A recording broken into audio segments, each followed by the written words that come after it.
MKM व्याकरणाचार्य के channel के अंतर्गत छंद पढ़ाऊंगी। छंद में दोहा। तो देखिए बच्चों, पहला है आपका ये पवन तनय संकट हरन मंगल मूर्ति रूप राम लखन सीता सहित बसौ हृदय सुरभूप। तो इन पंक्तियों में देखिए बच्चों, चार चरण हैं। चार पवन तनय संकट हरण तक एक चरण है, मंगल मूर्ति रूप दूसरा चरण है, राम लखन सीता सहित हृदय बसौ सुरभूप। इसका पता हम बच्चों ऐसे लगाएंगे, जब हम मात्राएं इनमें लगाएंगे तो हमें समझ में आ जाएगा कि ये सममात्रिक छंद है अथवा विषम मात्रिक। तो देखिए, हम यहाँ पे मात्रा लगाते हैं, इस चीज को आप ध्यान से देखिए। कुछ बच्चे कहते हैं कि मैम मात्रा लगा के बताइए, तो आज मैं मात्रा लगा के आपको अच्छे से बताती हूँ। तो देखिए, पवन पवन, पवन में ज्यादा देर तक उच्चारण नहीं करते हैं, तो इसलिए बच्चों इसमें लघु लगेगा।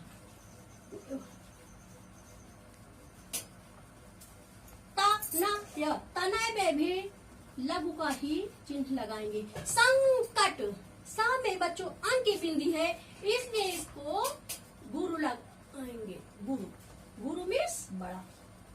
आप देखिए, का है, का में कोई मात्रा नहीं, तो इसलिए ऐसे बस सीधा सा डंडा खींच देंगे। टा में भी ऐसे ही कर देंगे। हरण, हा में भी ऐसे ही सीधा डंडा। रा में भी सीधा डंडा खींच देंगे और अड़ा में भी। ठीक। मंगल, माँ के ऊपर भी हम गुरु ही बनाएंगे, क्योंकि उसमें अंक की बिंदी है।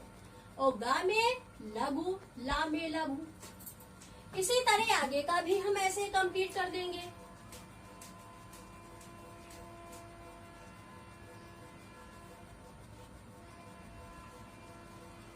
अब देखिए बच्चों, पहली लाइन में हमने मात्राएं लगा दी हैं। इसकी पहचान है कि पहले और तीसरे चरण में 13 मात्राएं होती हैं और दूसरे चरण में 11 मात्राएं होती हैं।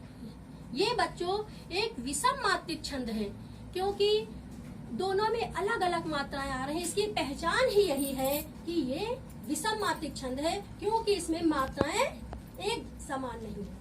अब देखिए बच्चों, चरण किसे कहते हैं ये भी समझ लीजिए। पहला चरण होता है, यहाँ से चालू है, पवन तनय संकट हरन। हरन तक आपका ये बच्चों पहला आएगा, चरण इसको बोलते हैं। दूसरा आएगा मंगल मूर्ति रूप, ये आपका दूसरा चरण है। तीसरा है राम लखन सीता सहित, तीसरा। और चौथा आपका हृदय बसहु सुरभूप। अब इसमें देखिए, इसमें की पहचान है कि पहले और तीसरे चरण में 13। तो पहला चरण बच्चों कौन सा होगा? पवन तनय संकट हरण, ये पहला चरण है। और इसका तीसरा चरण है राम लखन सीता सहित। तो इन दोनों में 13 मात्राएं होंगी। और मंगल मूर्ति रूप पहला है चरण, और बसहु हृदय बसहु सुरभूप ये चौथा चरण है। इसमें 11 मात्राएं आएंगी।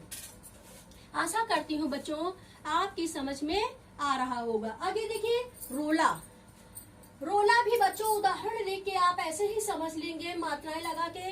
रोला एक सममात्रिक छंद है, क्योंकि इसके प्रत्येक पंक्ति में 24 मात्राएं हैं। और इसी तरह सोरठा, जो कि दोहा का उल्टा है। दोहा में क्या होता है कि प्रथम और तृतीय चरण में 11 मात्राएं होती हैं, द्वितीय और उसमें 13 मात्राएं होती हैं। अब नीचे बच्चों देखिए, कभी कभी इस प्रकार के भी पूछ लिए जाते हैं ऑब्जेक्टिव टाइप के, और हम याद करके गए होते हैं परिभाषाएं, उदाहरण, और छोड़ के चले आते हैं आंसर। तो इसलिए कुछ भी आपको छोड़ना नहीं है, आपको प्रत्येक उदाहरण और प्रत्येक परिभाषा को बहुत ध्यान से पढ़ना है बच्चों। तो देखिए, इसमें पहला प्रश्न है, चौपाई में कितने चरण होते हैं? अब हम सोचेंगे उसको, तो क्या करेंगे? हमको मालूम है चौपाई में 4 चरण होते हैं, इसलिए हम यहाँ क्या लिख देंगे? 4 लिख देंगे। दूसरा देखिए, जहाँ प्रत्येक चरण ज्यादा मात्राएं होती हैं वहाँ पे कौन सा छंद होता है? वहाँ पे बच्चों होता है चौपाई छंद, क्योंकि इसमें मात्राएं समान है और जहाँ समान मात्राएं होती हैं तो वहाँ पे क्या होता है? चौपाई छंद का प्रयोग करते हैं। तो यहाँ लिख देंगे चौपाई।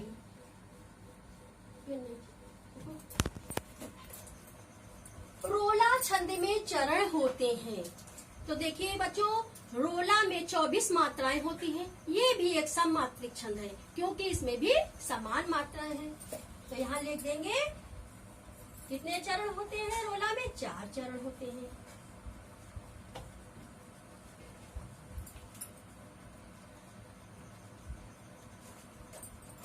देखिए तीसरा प्रश्न है, पढ़ते समय सुखद प्रवाह को कहते हैं। तो इसको कहते हैं बच्चों गति। यहाँ पे लिख देंगे गति।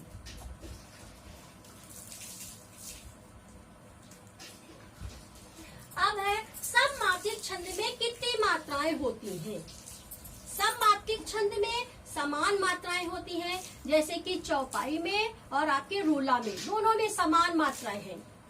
तो इसलिए सममात्रिक छंद में 16 और 24 भी है। रोला में जैसे कि 24 है और उसमें चौपाई में 16 मात्राएं। अब देखिए रोला सममात्रिक छंद है अथवा विषम मात्रिक छंद है। तो रोला बिना देखे हम समझ जाते हैं कि जहाँ पे समान मात्राएं होती हैं तो वो सममात्रिक छंद है। जैसे यहाँ लिख देंगे रोला सममात्रिक छंद है। क्या लिख देंगे? सममात्रिक छंद।